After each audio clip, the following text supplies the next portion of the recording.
Good day everyone. My name is Shreya Amruela and welcome to Art Appreciation Lesson. So for today's lesson, let's talk about the art and psychology. So here in art and psychology, they focus on three topics, which are the art as therapy, psychological impact of art, and the creativity and the brain. So before we will start our discussion, let me read to you the learning outcomes. So at the end of the lesson, the students must be able to first explain the relationship between art and psychology, second, analyze the therapeutic and cognitive aspect of artistic creativity, and last, evaluate the psychological impact of artistic experiences on individuals. Good day everyone. By the way, I am Angel Tupas and I will be presenting the table of contents of our topic. First, we have the introduction. Second, we have the art therapy. Under this, we have what is art therapy, roles of art and mental health, which include emotional release, self-understanding, healing and relaxation, communication tool, confidence and empowerment, and lastly, connection and support. Third, we have the psychological impact of art. And fourth, we have the art and the mind. This part includes emotional expression, cognitive development, mental health and art, neuroplasticity, empathy and understanding, and lastly, the self-discovery. Fifth, we have the psychological of artworks. And sixth, we have the creativity and the brain. This section includes what is creativity, components of creativity, neuroscience of creativity, psychological factors, cultural and creativity, and lastly, the creativity in education and therapy. That's all. Now, let's proceed to the introduction. So, art and psychology are closely connected because both explore human emotions, thoughts, and behavior. Psychology studies how people think and feel, while art expresses those thoughts and feelings visually or creatively. Together, they show how art affects the mind and how the mind creates art. So, ang art and psychology is connected to sila kay para sila nag-explore sa atong emotions, thoughts, and how we behave. So, we all know nga ang psychology is the study of the mind. And ang art is, we express those thoughts and feelings visually or creatively. So, diri sa art is, kung unsa ang nasa imong mind, pwede nimo ni siya makahimo ka anig art. So together, they show nga ang kanang art is makapekto jud siya sa mind sa human and how the mind is maka-create sab siya art. And now, let's proceed to the first topic, which is the art as therapy. So, art therapy is a form of treatment that uses creative expression to support mental health. It helps people communicate their thoughts and emotions through art. The main idea of art therapy is that healing and recovery can happen through artistic expression, helping people understand themselves better and build good relationships. So therapy is, we all know nga therapy, it is a kind of treatment. So here in art therapy, it is a type of treatment that uses art to help people feel better. So by drawing, painting, or creating things, people can show their feelings even when they can't put them into words. So kaning sa art therapy is ang mogamit ra ani is katong mga tawo nga dili kabalo mo istorya sa ilang nabati ba. So instead nga ilang iistorya, ila na lang ihimo og kanang art. So here in art therapy, it helps them understand themselves more and improve how they connect with others. So helpful kining art therapy kay through art therapy is makatabang na siya to understand ourselves better and para sa ma-improve atong self how to communicate with other people. Rules of art in mental health and emotional expression. So, there are 6 rules of art in mental health. First is emotional release. Second, self-understanding. Third, healing and relaxation. Fourth, communication tool. Fifth, confidence and empowerment. And last is the connection and support. So now, Let's focus on the first, which is the emotional release. So, here in emotional release, art allows people to express feelings they cannot easily say in words. It helps them release stress, anger, or sadness in a safe and creative way. So, here sa emotional release is, sa art, makatabang siya sa mga tao nga kanang maka-express sa ilang feelings ba nga dili nila mastorya sa kanang words. So, makatabang ni sa ilaha para maka-release og stress, ilang kasuko, or sadness in a safe and creative way. So, if gusto sila mag-release sa ilang mga stress is pwede na sila mo create na lang og art instead of makipag-away sa lain. Second is self-understanding. So, by creating art, people can explore their inner thoughts and emotions, which leads to better self-awareness and insight. So, when people create art, they get the chance to explore their inner thoughts and emotions more deeply. Sometimes, they discover the feelings they didn't realize they had. So, this process helps them understand themselves better and gain insight into their behaviors and experiences. Now, let's proceed to the third one, which is the healing and relaxation. So, art helps calm the mind and reduce anxiety. It supports emotional healing and brings mental balance. So, here in healing and relaxation, art has a calming effect on the mind. When someone paints or creates something, their stress and worries can lessen. These relaxations help the person heal emotionally, release tension, and restores a sense of balance and peace within themselves. So, next is communication tools. So, for people who find it hard to talk about their emotions, art serves as a strong form of nonverbal communication. So, here's a communication tool is pwede nimo siya magamit if kanang type ka sa person nga kanang dili kabalo mo express sa imong emotion through words. Magamit nimo siya if kanang gusto ka mag-communicate pero di ka makaistorya, but through art is dili nimo mapakita kung unsang imong na-feel. And sa fifth is confidence and empowerment. So, completing an artwork gives a sense of pride and achievement.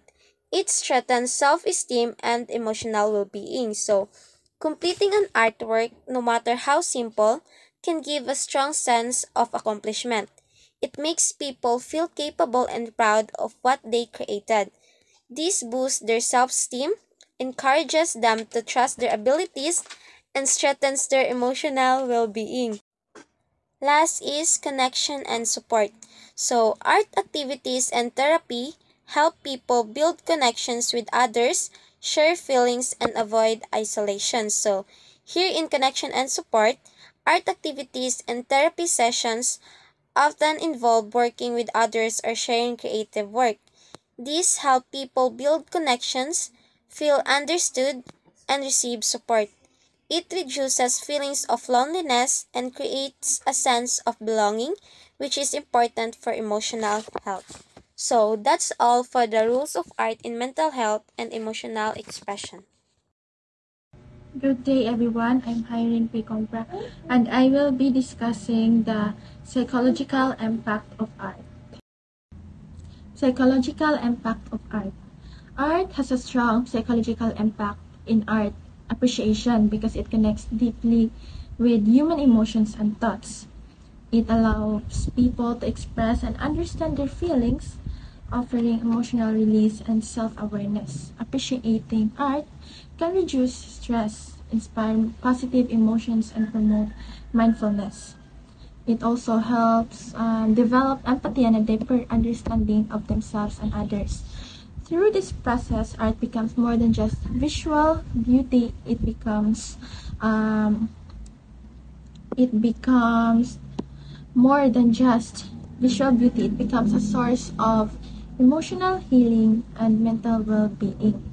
So, art deeply affects our emotions and thoughts. It helps people express and understand their feelings.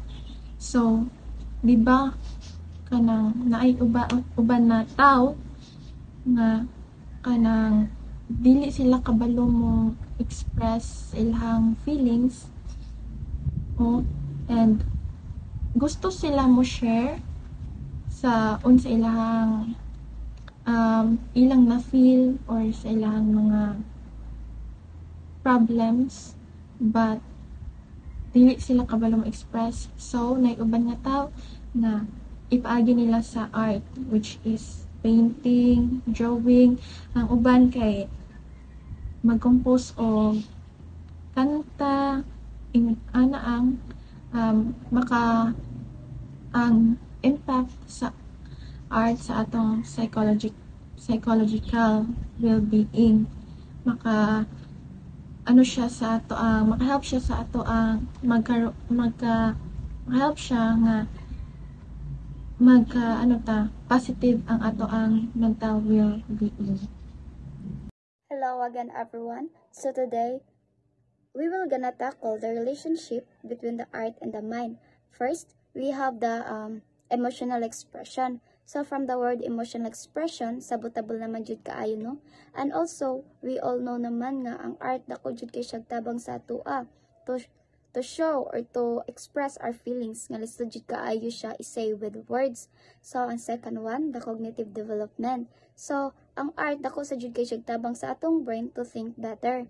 So for example, when we study shapes, colors, and also patterns in artworks, we improve our problem-solving skills. Not only our problem-solving skills, but also our spatial skills because we learn how to observe and also to analyze details. So, ang art makahelp sa atong brain to grow, especially sa mga bata, because it improves skills like solving problem, understanding shape, and also thinking creatively. So, third, the mental health and art. So, art can help us to express or to feel calm and relax. For example, ikaw, stress na kaayo ka. Like, instead gali ka nang magilak-hilak ka, like ipaagi na lang imong drawing para ma-reduce ang imong stress and also imong anxiety and also imong sadness because it helps the mind relax and focus. And fourth, the neuroplasticity. So, ang art makahelp sa ato ang brain to grow by trying new experience. So for example, when we learn new art techniques in art appreciation like shading, perspective, or mixing colors, the atong brain gali maka-learn or maka-form og new connection like helping us become more creative thinkers. So ang art dako jud kay siya tabang sa ato brain to learn and change. When we now artistic activities, atong brain gali na maka-create og new connection and making us to think better and also maka-adapt more easily. Fifth, the empathy and understanding. So, ang art maka-help sa ato to understand people from different cultures. So, for example, when we study Filipino indigenous like traditional weaving or historical paintings, we learn about the lives, struggles, and stories of other communities. So, ang art makahelp sa ato to understand other people. So, even if wala taga-speak og same language sa ilaha, ang art maka-show sa ato nga sa ilang feelings and ilang story and also ilang culture by helping us to connect with them. Last, the self-discovery. So, ang art maka-help sa ato to know ourselves better. So, for example, when a student create their own artworks, they often discover their styles, feelings, and also their ideas. So, ang art appreciation makahelp sa ato to understand what we like, unsa og kinsang naka-inspire sa ato og kinsa ta. So, ang art makahelp sa ato to know ourselves better. So, when we create art, we explore our thoughts, emotion, and also experience in a creative way. That's all. So, good day everyone. I'm Mark Lawrence Stigl and I will be discussing the psychology of artworks. So, before we proceed, unsa ri ang one day psychology of artworks. So, psychology of artworks is all about how our brain reacts if we see an art or we see a piece of art. So it involves on the way we feel about a certain artwork on unsa ba ang iyang shape, unsay ma-feel nato sa mga colors nga gi gi-express sa artists, and unsa ang kanang effect sa art sa atong perceptions, perspectives, feelings about a certain topic. So there are 5 key ideas that we always have to remember in psychology of arts. So first is the essence of artistic expression. So we as an individual have a different perspective, ideas about arts. So dili jud ta pare-pareha og mga ideas about arts, dili ta pareha og ma-feel kung makita tag mga artworks. So it just show that we are all different, and that's okay. So we have different perspectives, perceptions, feelings, and emotion about art and how we express them.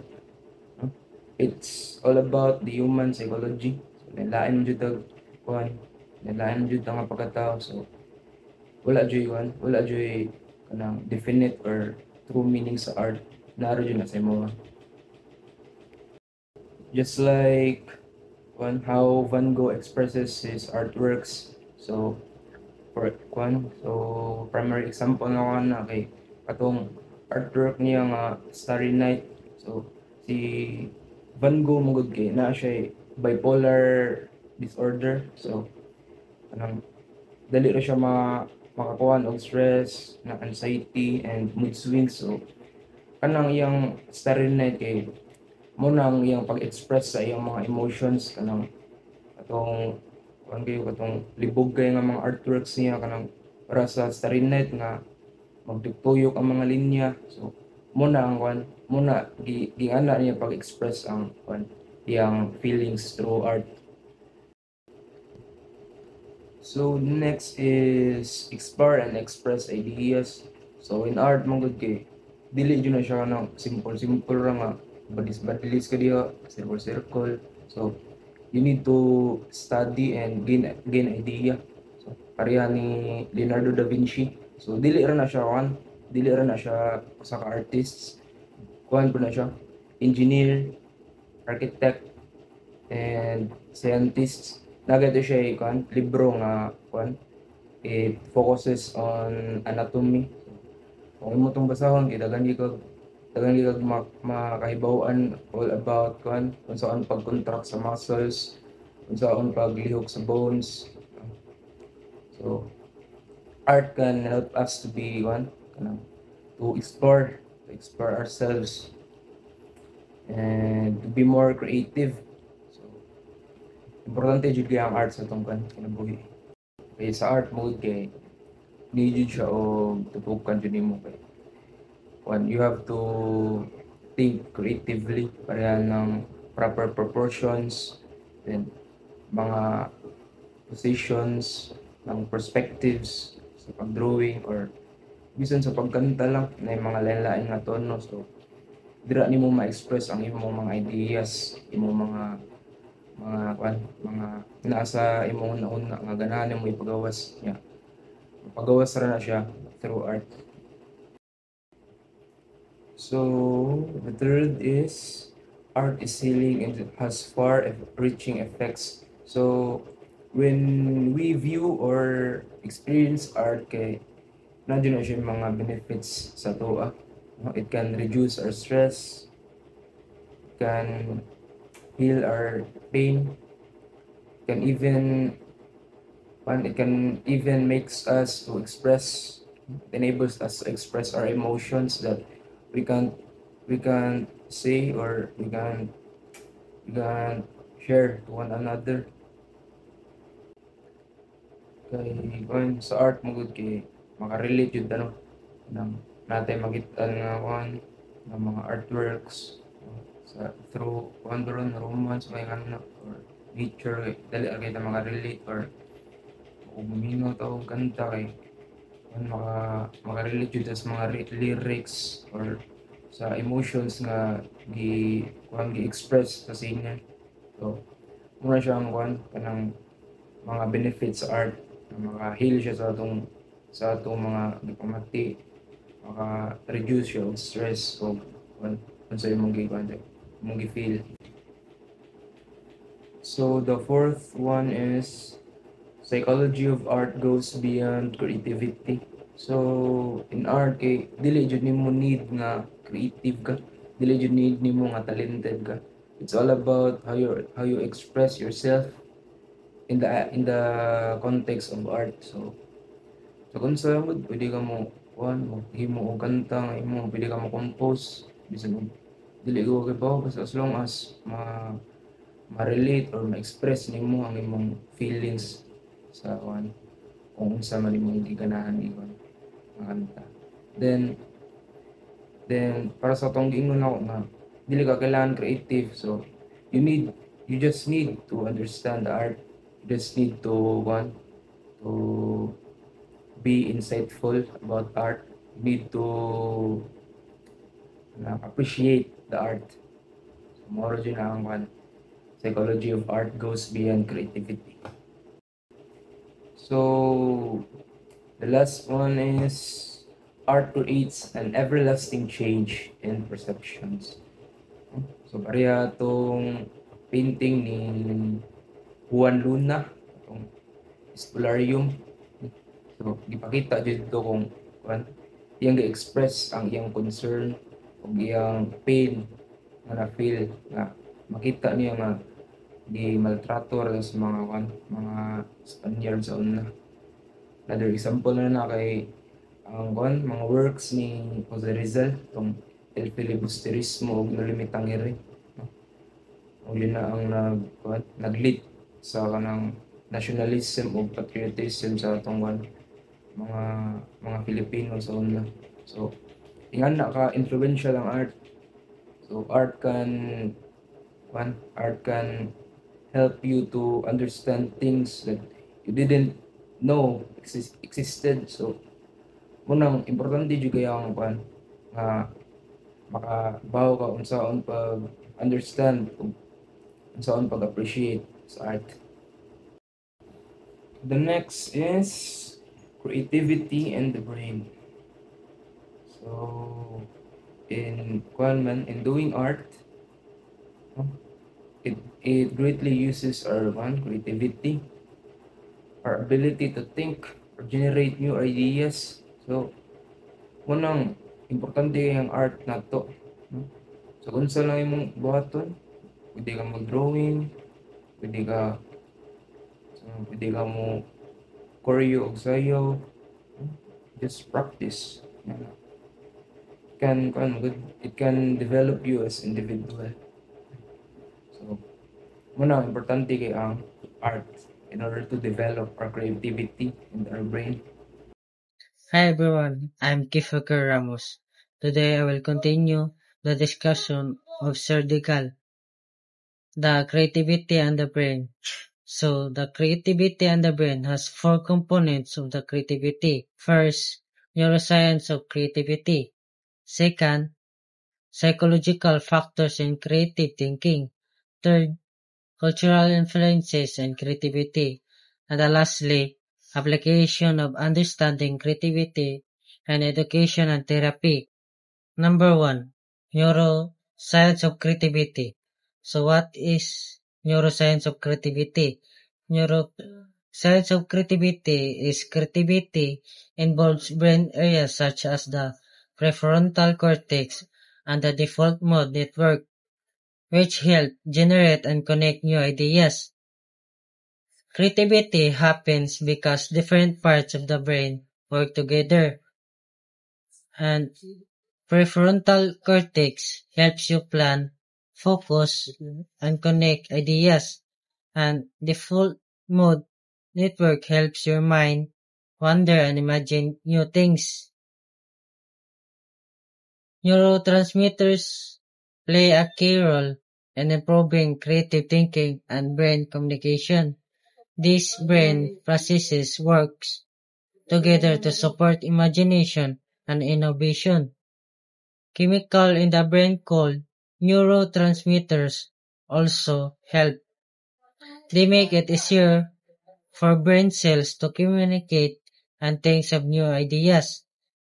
All these brain processes work together to help you imagine, create, and invent. So, na example ani, ang example kay kanang pag-drawing sa new character. Your brain mixes memories, imagination, and feelings to create a unique drawing the no one has seen. So from the word imagination, that brain create new ideas na imong gihunona nga dili makita sa uban or sa imong kaugalingon. Number 2, psychological factors in creative thinking. So personality traits like openness to experience, intrinsic motivation, and independence influence creativity. Creativity is also affected by a person's personality and way of thinking. People who are open to new experience motivate from within and independent usually become more creative. So creative thinking involves both cognitive processes such as ideation and problem solving and emotional experience. Creative thinking uses the mind to generate ideas, solve problems, and also involves feeling and emotion. So techniques like brainstorming and mind mapping help develop creative potential. Brainstorming and mind mapping help people practice and improve their creativity. Example: brainstorming ideas for a school project. A student who enjoys trying new things may think of many different ideas because they are open-minded and motivated. 3. Cultural influences and creativity. So culture shapes and limits creativity through norms, values, and traditions. So cultures affect how people create things.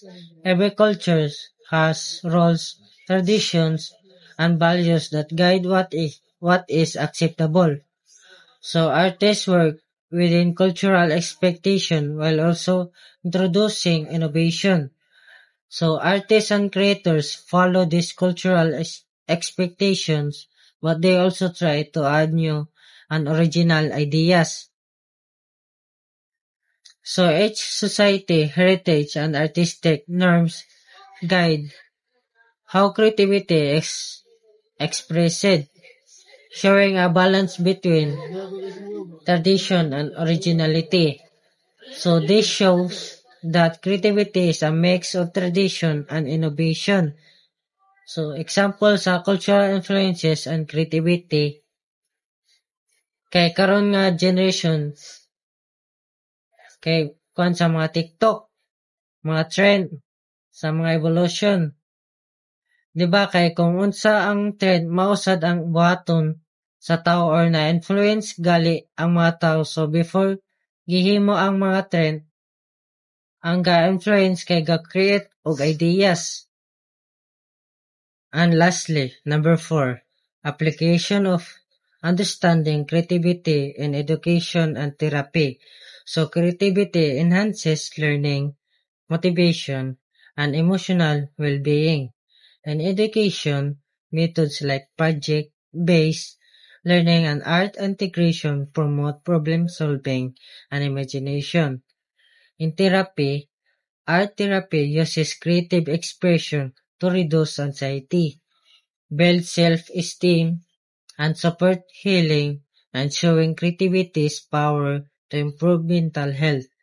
So kani siya kay ang example ani kay by doing project or task na gihatag sa maestra, and by doing this, the creativity helps people learn better, stay motivated, and feel emotionally healthy. And education, teachers use creative activities like project and arts to help students solve problems and use their imagination. Og tungod ani makasabot ta dayon. And that's all. Thank you. So, in conclusion, so, daghan kitog nakibaw ano, kuan day, ang art day, kay daghan day matabang sa doa. No? It enables us to be creative, no? It helps us to be more expressive in our emotions. It helps us to reduce our stress, and anxiety, and it can even build our confidence. No? That's why makaingon jud ko nga importante jud ang art. Okay, it acts as a bridge that enables you to become the better version of yourself. No? Maka-gain ka og mas greater understanding sa imong kagalingon. No? Makibasa ka sa unsay mga angay nga buhaton to greatly improve yourself, not just intellectually but also emotionally. Muna siya nga importante kay ang art sa atong kinabuhi. And that's all. Thank you.